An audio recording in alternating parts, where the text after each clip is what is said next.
Recruitment जो process है वो वेरियस स्ट्रीम यानी अलग-अलग जो स्ट्रीम्स हैं जिसमें अप टू स्केल 4 की यहाँ पर स्ट्रीम्स हैं, तो उनकी यहाँ पर रिक्रूटमेंट नोटिफिकेशन रिलीज किया हुआ है। तो सबसे पहले हम इंपॉर्टेंट डेट्स डिस्कस करते हैं कि इंपॉर्टेंट डेट्स क्या है इस नोटिफिकेशन में। तो देखिए इंपॉर्टेंट डेट्स की अगर बात की जाए तो ये देखिए submission of online application commencing from यानी जो ऑनलाइन एप्लीकेशन है उसकी शुरुआत किस तारीख से होगी? 16 सितंबर 2020। 16 सितंबर 2020 से आप ऑनलाइन अप्लाई कर सकते हैं और जो लास्ट डेट है अप्लाई करने की वो है 30 सितंबर 2020 यानी 16 सितंबर से 30 सितंबर 2020 तक आप अप्लाई कर सकते हैं। 14 दिन की ऑनलाइन रजिस्ट्रेशन होगा। 16 सितंबर से 30 सितंबर के बीच आप अप्लाई कर सकते हैं। Relevant date for age and qualification 1 सितंबर 2020। तो देखिए रेलेवेंट डेट मतलब जैसे ही जो आपकी कट ऑफ डेट होती है एज और क्वालिफिकेशन के कि इस तारीख को आपकी एज जो है वो मानी जाएगी। तो वो जो रेलेवेंट डेट है या फिर कट ऑफ डेट बोले एज और क्वालिफिकेशन के लिए तो वो है आपकी 1 सितंबर 2020 और जो टेंटेटिव डेट ऑनलाइन एग्जामिनेशन की वो पोस्ट वाइज सेपरेटली एडवाइज्ड करी जाएगी यानी वो आपको सेपरेटली बताई जाएगी। तो ये आपकी इंपॉर्टेंट डेट्स हो गई जिसमें आपकी तीनों इंपॉर्टेंट डेट्स क्या है? 16 सितंबर से 30 सितंबर के बीच में ऑनलाइन रजिस्ट्रेशन होगा और जो डेट है एज और क्वालिफिकेशन के लिए कट ऑफ और रेलेवेंट डेट है वो है 1 सितंबर 2020। ये अब हम चेक करते हैं वैकेंसी काउंट क्या है और एज लिमिट क्या है। देखिए सबसे पहले हम बात करते हैं वैकेंसी काउंट और एज लिमिट की। तो देखिए इकोनॉमिस्ट की जो पोस्ट है उसकी अगर हम बात करें टोटल 2 वैकेंसीज हैं और ये जो स्केल है वो है SMGS 4। टोटल 2 वैकेंसीज इसमें निकली हुई हैं और जो एज लिमिट है वो है मिनिमम 20 साल और मैक्सिमम 38 यानी 38 ईयर। दूसरी जो पोस्ट है इकोनॉमिस्ट उसका जो स्केल है वो है MMGS 2। जो पहली इकोनॉमिस्ट की पोस्ट थी वो थी SMGS 4, ये है MMGS 2 और इसकी भी टोटल 2 वैकेंसीज निकली हुई हैं और जो एज लिमिट है वो है मिनिमम 20 साल और मैक्सिमम 35 साल 35 ईयर। तीसरी पोस्ट है स्टैटिस्टिशियन और ये है MMGS 2 स्केल की पोस्ट है और इसके टोटल 2 वैकेंसीज हैं और मिनिमम जो एज लिमिट है वो है 20 साल और जो मैक्सिमम एज है वो है 35 ईयर्स यानी 35 साल। उसके बाद अगला है आपका रिस्क मैनेजर, ये है SMGS 4 स्केल में और इसकी जो टोटल वैकेंसीज है वो है 3 और एज लिमिट की बात करें तो मिनिमम एज है 20 ईयर्स और मैक्सिमम एज है 38 ईयर्स। अगला है रिस्क मैनेजर, ये है MMGS 3 स्केल में आते हैं और टोटल वैकेंसीज है 6 और एज लिमिट की बात करें तो वो है मिनिमम एज है 20 ईयर्स और मैक्सिमम एज है 35 ईयर्स। उसके बाद अगली पोस्ट है क्रेडिट एनालिस्ट और ये SMGS 4 स्केल में आते हैं और जो टोटल वैकेंसी काउंट है वो है 60 का और एज लिमिट की बात करें तो मिनिमम एज है 20 ईयर्स और मैक्सिमम एज है 30 ईयर्स यानी 20 से 38 साल इसमें एज लिमिट है। अगली है क्रेडिट ऑफिसर्स, पिछली वाली थी क्रेडिट एनालिस्ट और ये है क्रेडिट ऑफिसर्स जो कि JMGS 1 में आते हैं और टोटल वैकेंसी काउंट है 79 और जो एज लिमिट है वो है मिनिमम 20 ईयर्स और मैक्सिमम 30 ईयर्स। अगली पोस्ट है IT फिनटेक, तो इसमें देखिए टोटल वैकेंसी है 7 और एज लिमिट है minimum 20 years maximum 30 years 38 years. और अगली पोस्ट है IT फिनटेक जो कि है MMGS स्केल 3, जो पिछली थी वो थी SMGS स्केल 4, ये है MMGS स्केल 3 में और इसमें जो टोटल वैकेंसीज है वो है 10 यानी 10 और एज लिमिट की बात करें तो मिनिमम एज है 20 और मैक्सिमम एज है 35 ईयर्स। उसके बाद देखिए और भी यहाँ पर पोस्ट है उनको एक बार चेक करते हैं।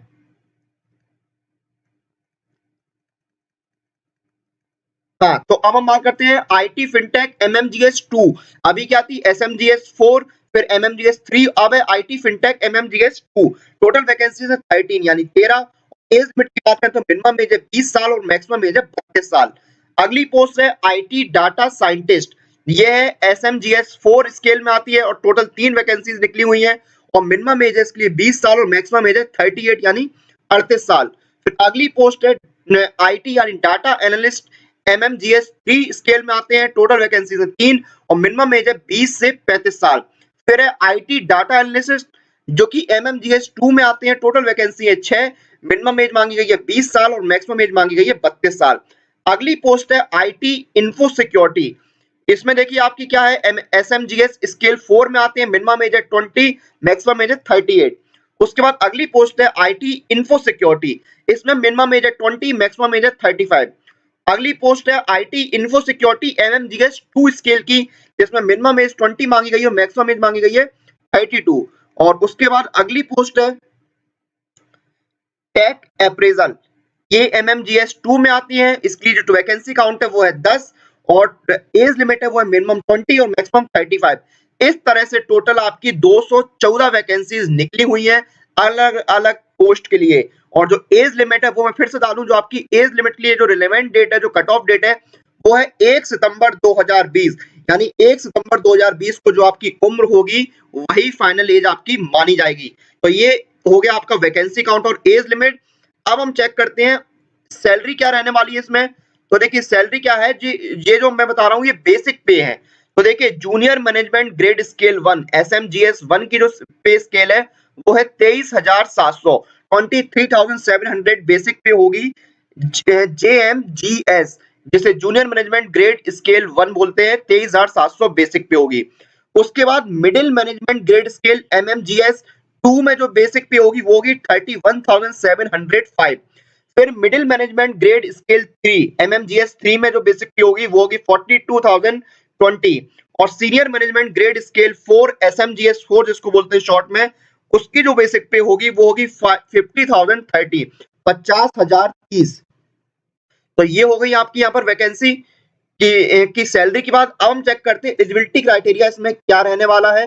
तो देखिए पहले तो नेशनलिटी है, जिसमें आप इंडिया के सिटीजन हो या फिर सब्जेक्ट ऑफ भूटान या फिर सब्जेक्ट ऑफ नेपाल। तो इस तरह से ये देखिए एलिजिबिलिटी क्राइटेरिया जो आप डिटेल में चेक कर सकते हैं ऑफिशियल नोटिफिकेशन में। अब हम बात करते हैं एजुकेशनल क्वालिफिकेशन की। तो देखिए यहाँ पर एजुकेशनल क्वालिफिकेशन में सबसे पहले पोस्टिंग आपको बता दें, जो इकोनॉमिस्ट है, जो स्टैटिस्टिशियन है, रिस्क मैनेजर है और क्रेडिट एनालिस्ट है, उनकी जो देखिए आपकी पोस्टिंग है वो मुंबई में होगी, based in Mumbai. Credit officer anywhere in India और क्रेडिट एनालिस्ट वो भी एनीवेयर इंडियन की पोस्टिंग होगी। और उसके बाद आईटी फाइनटेक और IT data scientist, IT data analyst, IT info security और आईटी इंफो सिक्योरिटी और टेक अप्रेजल जो है वो, और जो टेक अप्रेजल जो है वो एनीवेयर इंडिया।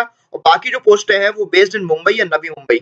उसके बाद देखिए आपकी जो एजुकेशनल क्वालिफिकेशन है वो हम आपको एक बार बताते हैं। उसके लिए देखिए यहाँ पर एक चीज मेंशन है, click here for annexure 1 for notice dated 1/9/2020। तो इसके लिए एक अलग से देखिए उन्होंने जो एजुकेशनल क्वालिफिकेशन है उसके लिए एक अलग से यहाँ पर पेज है, नोटिस है, निकाला है, वो हम आपको बताते हैं। पहले इस नोटिस की जो इंपॉर्टेंट और चीजें हैं वो हम डिस्कस कर लेते हैं, फिर आपको एजुकेशनल क्वालिफिकेशन के लिए अगले नोटिस पर लेकर चलेंगे। तो ये आपकी पोस्टिंग की बात हो गई, सैलरी की बात हो गई। अब देखिए यहाँ पर जो एज में रिलैक्सेशन है वो क्या है वो हम आपको बता देते हैं। तो देखिए इसमें गवर्नमेंट रूल्स के अकॉर्डिंग जो एज में रिलैक्सेशन है वो आपको दिया जाएगा। SC/ST कैटेगरी को 5 साल का एज में रिलैक्सेशन दिया जाएगा, ओबीसी कैटेगरी को 3 साल का एज में रिलैक्सेशन दिया जाएगा, पीडब्ल्यूडी कैंडिडेट्स को 10 साल का एज में रिलैक्सेशन दिया जाएगा और पर्सन अफेक्टेड बाय 1984 रिवॉर्ड्स उनको 5 साल का एज में रिलैक्सेशन दिया जाएगा। तो ये आपकी बात हो गई यहाँ पे एज रिलैक्सेशन की, जो मैंने आपको बताया।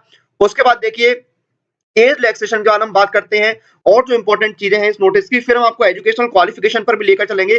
पहले हम आपको देखो बताते हैं कि इसमें फीस आपकी क्या रहने वाली है। और सबसे पहले हम सिलेक्शन प्रोसेस की बात कर लेते हैं कि आपका सिलेक्शन प्रोसेस क्या है। तो देखिए सिलेक्शन जो प्रोसेस है वो ऑनलाइन टेस्ट या फिर ग्रुप डिस्कशन या फिर पर्सनल इंटरव्यू के बेसिस पर आपका होगा। अब देखिए ऑनलाइन एग्जामिनेशन का क्या फॉर्मेट है। तो देखिए ऑनलाइन एग्जामिनेशन के आपके 3 सब्जेक्ट होंगे, इंग्लिश लैंग्वेज, प्रोफेशनल लैंग्वेज और general awareness with special reference to banking industry. यानी जनरल अवेयरनेस होगा उसमें जो स्पेशल रेफरेंस होगा वो बैंकिंग इंडस्ट्री को दिया जाएगा। इंग्लिश लैंग्वेज 50 नंबर की, प्रोफेशनल लैंग्वेज 75 मार्क्स की और जनरल अवेयरनेस आपकी 50 मार्क्स की होगी। इस तरह टोटल 175 मार्क्स का आपका ऑनलाइन एग्जामिनेशन होगा और इसमें 150 मिनट आपको मिलेंगे। 150 मिनट की कंपोजिट टाइमिंग दी जाएगी, यहाँ पे सेक्शनल टाइमिंग नहीं है, कंपोजिट टाइमिंग आपकी रहेगी। तो ये आपका हो गया ऑनलाइन जो एग्जाम है उसका पैटर्न। अब देखिए जो जो टेस्ट है ये ऑनलाइन एग्जाम का, इसमें जो इंग्लिश लैंग्वेज है वो सिर्फ क्वालिफाइंग नेचर का होगा। यानी इंग्लिश का जो टेस्ट है वो सिर्फ क्वालिफाइंग नेचर का होगा। उसके जो मार्क्स हैं वो आपकी मेरिट लिस्ट में नहीं जुड़ेंगे। तो इसमें मेरिट पर जो आपके इंग्लिश सब्जेक्ट के मार्क्स हैं वो मेरिट पर उसका कोई असर नहीं पड़ेगा। और अगर हम बात करें रॉन्ग आंसर की पेनल्टी की, तो 0.25 मार्क्स आपके डिडक्ट किए जाएंगे हर एक गलत आंसर पर। फिर आपका देखिए यहाँ पर इंटरव्यू है, तो जो मेरिट लिस्ट बनेगी उसके बेसिस पर आपका इंटरव्यू होगा, कैंडिडेट इंटरव्यू के लिए बुलाए जाएंगे। तो ये आपका देखिए सिलेक्शन प्रोसेस हो गया। इसमें आपका ग्रुप डिस्कशन इंटरव्यू के बेसिस पर आपका ऑनलाइन एग्जाम के बेसिस पर सिलेक्शन होगा। और उसके बाद हम चेक करते हैं कि इसमें आपकी जो फी है वो कितनी रहने वाली है, वो एक बार चेक कर लेते हैं आपकी एप्लीकेशन फीस क्या है। ये आपका हाउ टू अप्लाई का प्रोसेस आ गया है। तो देखिए एप्लीकेशन फीस की हम बात करने वाले थे, तो देखिए एप्लीकेशन फीस जो है वो SC ST और PWD कैंडिडेट्स के लिए 175 रुपीज की है, जनरल और अदर कैटेगरी के लिए 850 रुपीज की एप्लीकेशन फीस रखी गई है। यानी SC ST PWD के लिए 175 रुपए की एप्लीकेशन फीस है और जनरल और अदर कैटेगरी के लिए 850 रुपए की एप्लीकेशन फीस रखी गई है। बाकी फिर एप्लीकेशन प्रोसीजर इसमें दिया गया है जो आप ऑफिशियल नोटिफिकेशन में चेक कर सकते हैं। अब देखिए आपका ये एप्लीकेशन फीस हो गया, अब हम आपको एजुकेशनल क्वालिफिकेशन जो पीछे रह गया था वो हम आपको बताते हैं। तो देखिए ये है आपका एजुकेशनल क्वालिफिकेशन। सबसे पहले हम बात करते हैं इकोनॉमिस्ट की पोस्ट के लिए आपको एजुकेशनल क्वालिफिकेशन क्या रहने वाला है। तो इसमें सबसे पहले देखिए आपका क्या है, PhD की डिग्री होनी चाहिए इकोनॉमिक्स या फिर इकोनोमेट्रिक्स में, या फिर candidate with specialization in financial economics, behavioral economics will be preferred. Candidates from premier students universities such as Delhi School of Economics, Madras School of Economics, JNU, Jamia Millia University, IGIDR, etc., or from the Institute of National Importance as published by MHRD Government of India will be preferred. तो जो premier institute हैं उनके जो candidates होंगे जहां से पढ़े होंगे उनको प्रेफरेंस दी जाएगी। उसके साथ साथ 5 साल का एक्सपीरियंस भी मांगा गया है इकोनॉमिस्ट SMGS स्केल 4 की पोस्ट के लिए। उसके बाद देखिए अगर आप पोस्ट ग्रेजुएट हैं इकोनॉमिक्स में तो भी आप अप्लाई कर सकते हैं और उसके लिए, लेकिन अगर आप अप्लाई करते हैं तो आपको 7 साल का एक्सपीरियंस चाहिए होगा। तो ये फिर हम बात करते हैं इकोनॉमिस्ट SMGS पोस्ट 2 की। तो इसमें आपके पास पोस्ट ग्रेजुएशन की डिग्री होनी चाहिए, इसमें भी उस पोस्ट ग्रेजुएशन की डिग्री होनी चाहिए इकोनॉमिक्स या फिर इकोनोमेट्रिक्स में, और इसमें भी जो प्रीमियर स्टूडेंट्स इंस्टीट्यूट के स्टूडेंट्स हैं उनको प्रेफरेंस दी जाएगी और 4 साल का एक्सपीरियंस मांगा गया है। इसमें से 3 साल का एक्सपीरियंस आपको forecasting, analysing business indicators, environmental scaling, building up of data bank, econometric models and industrial profiles की होनी चाहिए। फिर अगली पोस्ट है स्टैटिस्टिशियन। तो इसमें देखिए क्या है, आपको MMGS स्केल 2 की पोस्ट है। इसमें आपके पास फुल टाइम मास्टर या पोस्ट ग्रेजुएट की डिग्री होनी चाहिए स्टैटिस्टिक्स या फिर अप्लाइड स्टैटिस्टिक्स से, और आपके पास 4 साल का एक्सपीरियंस होना चाहिए। फिर हम बात करते हैं अगली पोस्ट की। तो अगली पोस्ट है रिस्क मैनेजर SMGS 4। तो इसमें क्या है, आपके पास सर्टिफिकेट होना चाहिए financial risk management from global association of risk, जिसे हम शॉर्ट में GRP बोलते हैं, या फिर प्रोफेशनल रिस्क मैनेजमेंट सर्टिफिकेट होना चाहिए प्राइमा इंस्टीट्यूट से, या फिर holder of chartered financial analyst CFA from CFA institute, और 5 साल का एक्सपीरियंस भी आपको होना चाहिए। या फिर आप CA या फिर ICW है, या फिर आप master in finance with specialization या स्पेशलाइजेशन एक्चुअल साइंस अगर आपके पास है तो आपको 8 साल का एक्सपीरियंस होना चाहिए। फिर हम बात करते हैं अगली पोस्ट की। तो अगली पोस्ट है रिस्क मैनेजर MMGS 3 की। तो इसमें क्या है, आपके पास GRPA का सर्टिफिकेट होना चाहिए, या फिर प्राइमा इंस्टीट्यूट से सर्टिफिकेट होना चाहिए, या फिर CFA सर्टिफिकेट होना चाहिए CFA इंस्टीट्यूट से, या फिर CA ICWF होने चाहिए, और 3 साल का एक्सपीरियंस होना चाहिए। अगली पोस्ट है क्रेडिट एनालिस्ट, जो कि SMGS स्केल 4 में आती है। इसमें आपके पास फुल टाइम MBA होनी चाहिए 2 साल की इन फाइनेंस, या फिर PGDM होना चाहिए फाइनेंस CA ICWA में, और 10 साल का एक्सपीरियंस आपको होना चाहिए। फिर हम बात करते हैं अगली पोस्ट की। अगली पोस्ट है क्रेडिट ऑफिसर्स JMGS। इसमें क्या है, आपके पास ग्रेजुएशन की डिग्री होनी चाहिए with 60% marks along with MBA, PGDBM, PGDM, PGBM, PGDBA, या उसके साथ साथ अगर आपके पास CA ICWA या CS है तो आप अप्लाई कर सकते हैं। इसमें आपको एक्सपीरियंस कुछ नहीं मांगा गया है। अब हम बात करते हैं अगली पोस्ट की। अगली पोस्ट है टेक्निकल अप्रेजल की। इसमें आपके पास बैचलर की डिग्री होनी चाहिए engineering in one of the streams mentioned below. कौन कौन सी स्ट्रीम यहाँ पर मेंशन है, infrastructure engineering, power plant engineering, plant transmission engineering, transmission and distribution engineering, metrological material science engineering, construction technology, textile engineering, pharmacy, pharmaceutical engineering, semiconductors engineering technology, oil and gas engineering, chemical engineering, plastic polymer engineering technology, industrial engineering, या फिर product engineering. उसके साथ साथ 3 साल का experience भी आपको होना चाहिए। फिर हम बात करते हैं IT फाइनटेक।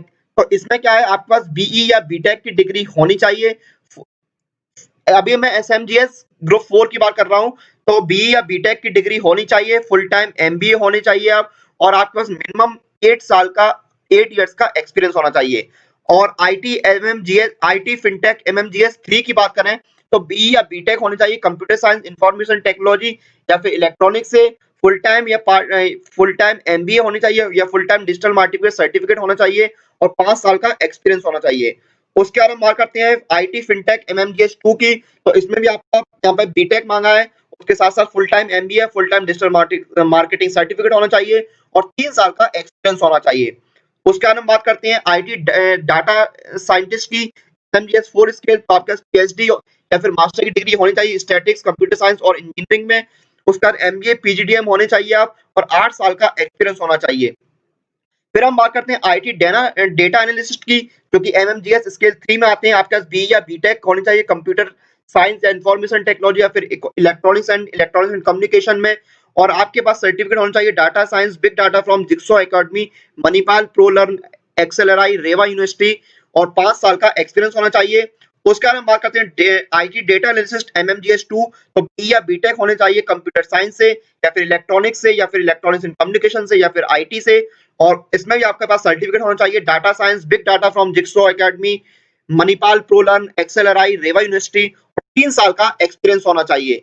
तो फिर हम बात करते हैं आईटी इंफो सिक्योरिटी की एसएमडीएस 4 स्केल में, तो आप ग्रेजुएट या पोस्ट ग्रेजुएट होने चाहिए कंप्यूटर टेक्नोलॉजी से या फिर कंप्यूटर साइंस से, इंफॉर्मेशन टेक्नोलॉजी से, और ओवरऑल 8 साल का एक्सपीरियंस आपको होना चाहिए और सीआईएसएसपी और सीआईएसएम या फिर सीआईएस सर्टिफिकेट कंपलसरी है। फिर हम बात करते हैं आईटी इंफो सिक्योरिटी एमएमजीएस 3 की, तो आप ग्रेजुएट या पोस्ट ग्रेजुएट होने चाहिए इंफॉर्मेशन टेक्नोलॉजी या फिर कंप्यूटर साइंस में और आपके पास 5 साल का एक्सपीरियंस होना चाहिए। और आईटी इंफो सिक्योरिटी एमएमजीएस 2 की बात करें तो यहाँ पर भी आप ग्रेजुएट या पोस्ट ग्रेजुएट होने चाहिए इंफॉर्मेशन टेक्नोलॉजी या कंप्यूटर साइंस में और 3 साल का एक्सपीरियंस आपको होना चाहिए।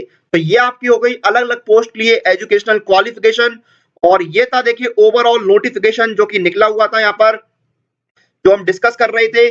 बैंक ऑफ इंडिया का रिक्रूटमेंट नोटिफिकेशन निकला हुआ था, टोटल 214 वैकेंसीज निकली हुई हैं। यहाँ पर वैकेंसी काउंट अलग अलग है पोस्ट के अकॉर्डिंग, आप चेक कर सकते हैं। अलग अलग जो पोस्ट है उनकी वैकेंसी निकली हुई है, एलिजिबिलिटी क्राइटेरिया जो है वो अलग है, एज लिमिट अलग है, तो सारी चीजें जो है वो पोस्ट के अकॉर्डिंग आपकी डिफरेंट रहने वाली हैं। इसी के साथ इस वीडियो को हम यहाँ पर समाप्त करते हैं। आप लोग अपनी एग्जाम प्रिपरेशन और एग्जाम रिलेटेड अपडेट लिए टेक्स्ट बुक के साथ बने रहिए and press the bell icon for all the latest update regarding our exam.